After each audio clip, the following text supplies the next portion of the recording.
Bonjour et bienvenue à tous dans cette vidéo pour découvrir avec vous, vous voyez je ne l'ai pas encore déballé, le Tarot V d'Alejandro Colucci aux éditions intuitives. Alors voilà, c'est les collections Lo Scarabeo, hein.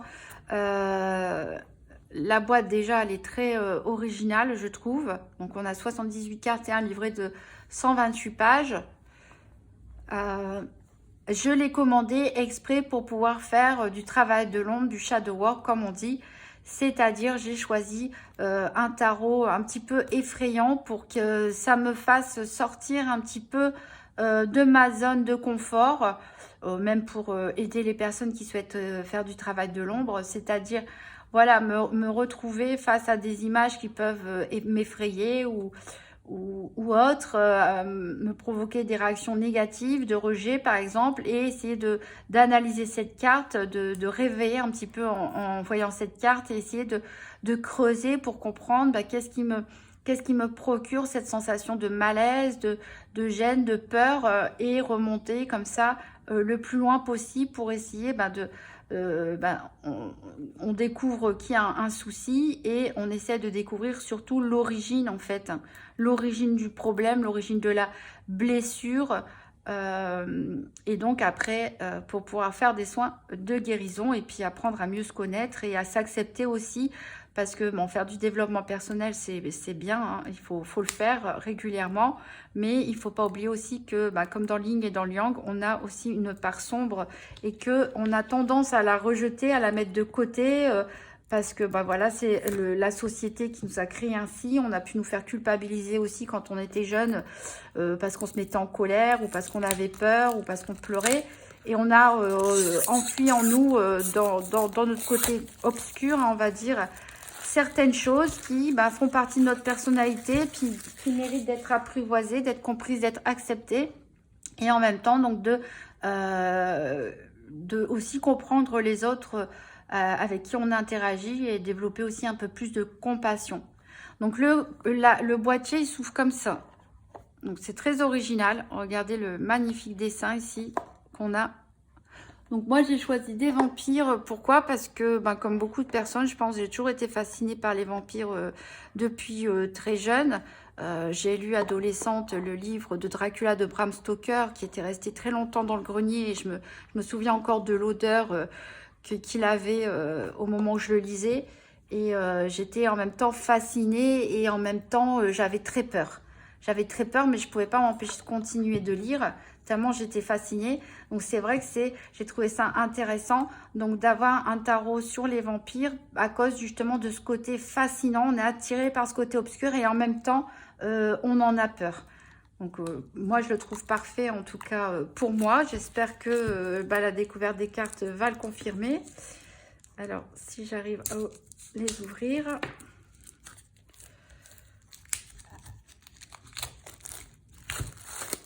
Voilà, donc on va d'abord regarder le petit livre d'accompagnement. C'est un tout petit livre, mais bon voilà, il a quand même l'air assez bien. Donc on a d'abord une introduction, tarot dans l'ombre du vampire, travailler sur son ombre, hein, danser dans le noir, comprendre le tarot, on a la structure. On nous explique les lignées et les suites, les cartes de cours du tarot, comment lire les cartes, les dispositions des cartes et l'interprétation et les significations. Voilà. Alors, c'est assez concis, mais en même temps, je dirais, il y a des choses intéressantes à lire. Alors, les arcanes majeures, le fou. Donc, on a une petite phrase, l'explication du côté divinatoire, la danse de l'ombre, si la carte elle est inversée et les mots-clés à retenir par rapport à la carte. Donc c'est assez... Voilà, il n'y a pas énormément de choses non plus qui sont dites sur la description des cartes, mais moi, personnellement, je ne compte pas l'utiliser pour faire du prédictif, et de toute façon, je connais les significations des cartes des tarots, donc c'est pas ça le souci. Moi, quelque part, je m'en fiche un petit peu de tomber sur le battleur, le 4 de denier ou autre. Mon objectif ici, avec ce tarot, c'est vraiment de de me plonger dans la carte, de me plonger dans l'imaginaire de la carte, laisser aller mon esprit à la dérive et me raconter une histoire et le noter bien sûr. Et je pense que selon comment on sent, selon peut-être les moments de l'année, les situations vécues, on peut peut-être tomber plusieurs fois sur la même carte, pas forcément avoir la même histoire ou le même ressenti. Alors tout d'abord, on a la carte de présentation du tarot. Ensuite, donc voilà les cartes. Ah, on a encore une carte de présentation ici. Voilà. Alors, le dos des cartes. Voilà, donc on est vraiment dans l'esprit vampire ici. Alors là, elle glisse très bien. Alors au niveau de l'épaisseur, ça va. Elles sont pas trop épaisses, elles sont pas trop fines. Les tranches sont neutres. Moi, personnellement, je préfère parce que je suis déçue des tarots. C'est beaucoup la mode des tarots avec des tranches dorées. Et je m'aperçois qu'il y a certains tarots que j'ai depuis seulement quelques semaines ou certains mois qui sont déjà bien abîmés, la dorure bien partie. Alors que j'ai des très vieux tarots tout basiques avec des tranches neutres qui ne sont absolument pas abîmés. Donc voilà, moi, ça ne me dérange pas. Ce que j'aime bien, c'est que, voilà, là, il n'y a pas... Alors, les bordures ne me dérangent pas dans d'autres tarots, mais c'est vrai que là, pour se plonger dans l'univers de la carte, j'apprécie qu'il y ait un minimum d'informations sur cette carte. Donc, vous voyez, on n'a pas, par exemple, ici, le nom du fou ou du mat. On n'a que le numéro. Donc, je trouve ça bien comme ça. On ne se laisse pas influencer, finalement, par le nom de la carte. On peut vraiment s'inventer une histoire. Donc, voilà. Je vais vous les montrer une par une.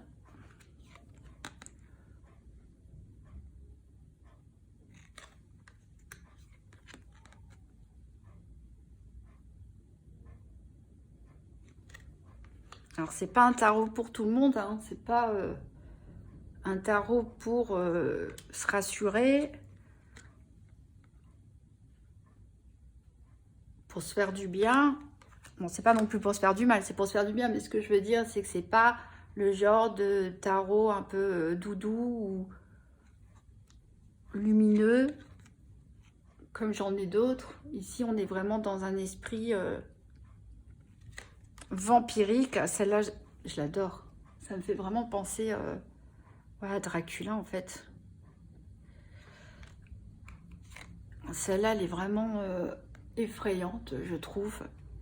Mais il y a cette petite fille, moi, à sa place, je serais partie en courant, mais avec son œil, elle fait face. Alors, celle-là, elle est un petit peu dérangeante aussi.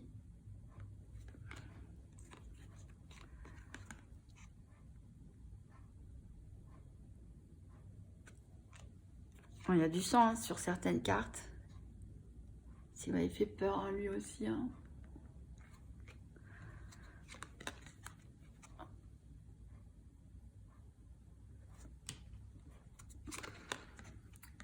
Bon, là, la carte de la mort, elle rigole pas. On est vraiment bien dans le thème. De toute façon, les vampires, hein, ils sont morts. Ici, on a un diable. Là, on le reconnaît bien. Bon, c'est le numéro 15, mais on le reconnaît bien ici avec ses cornes. Il est différent des autres personnages.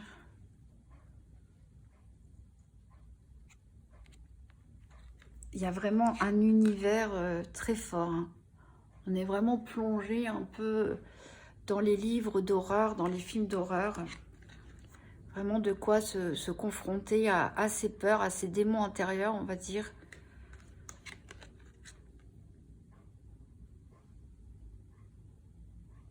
C'est vraiment très bien réalisé. Même limite, celui-là, ça me fait penser à un jeu vidéo.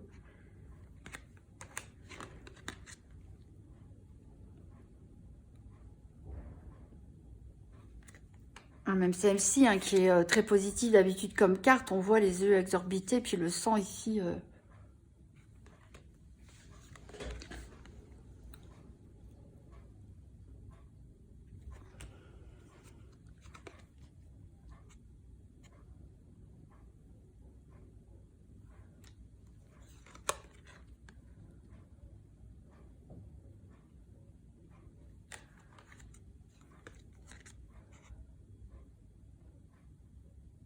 Ouais, et j'aimerais pas me retrouver avec ce monsieur.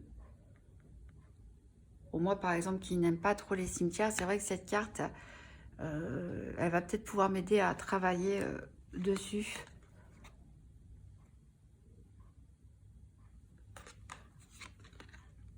Bon, là, on a une carte un petit peu plus lumineuse, hein, quand même. On a le soleil, le ciel. Voilà, bon, même si on a l'impression que c'est du sang ici, on a quand même, voilà, on sort un petit peu du sombre. Là aussi, on dirait quelqu'un qui vient de terminer un combat et qui remercie le ciel ou qui prie. On a cette lumière.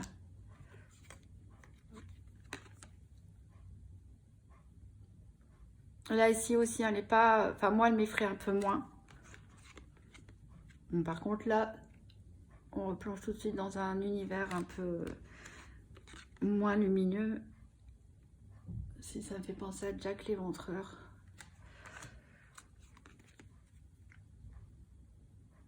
Si, ça me fait vraiment penser à un film, hein. Encore une fois.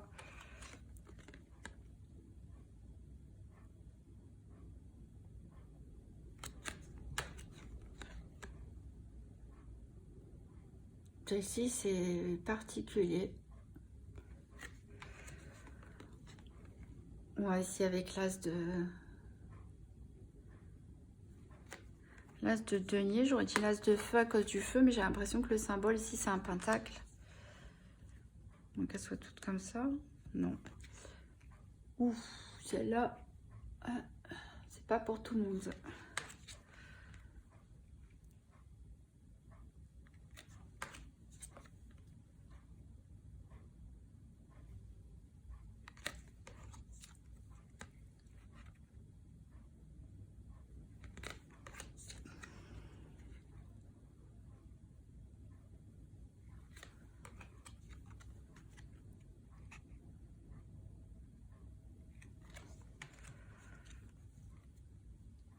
Alors, lui...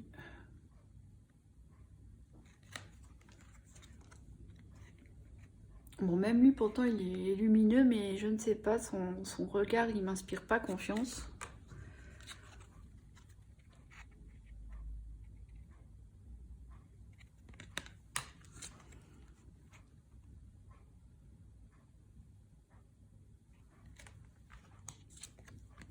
L'impression qu'on a des chasseurs de vampires aussi, on n'a pas que des vampires.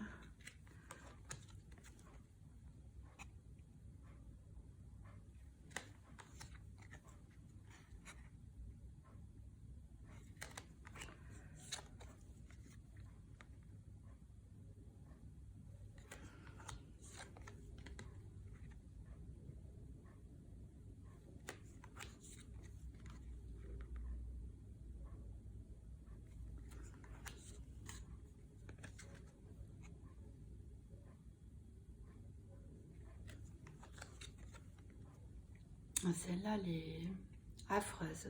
Elle est très belle dans sa réalisation, hein, dans ses couleurs, etc. Mais ouais, ce qu'elle représente, en tout cas, c'est assez affreux. C'est quoi ça?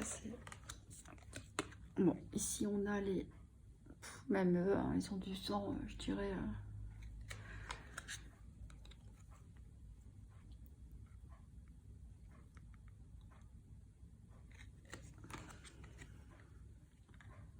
Ouais, dans le style horreur, elle aussi, elle est pas mal.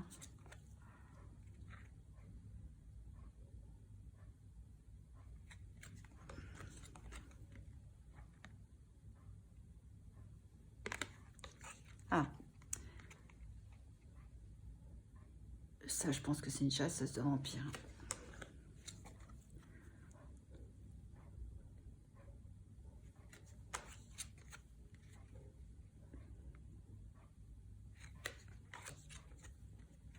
Alors là, vous le reconnaissez tous, hein.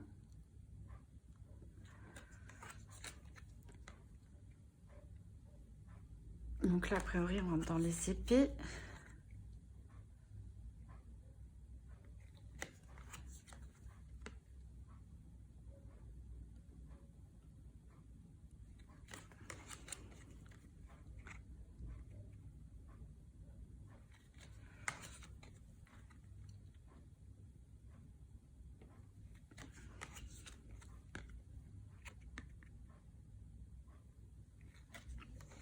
Ah, celle-là, elle m'effraie particulièrement.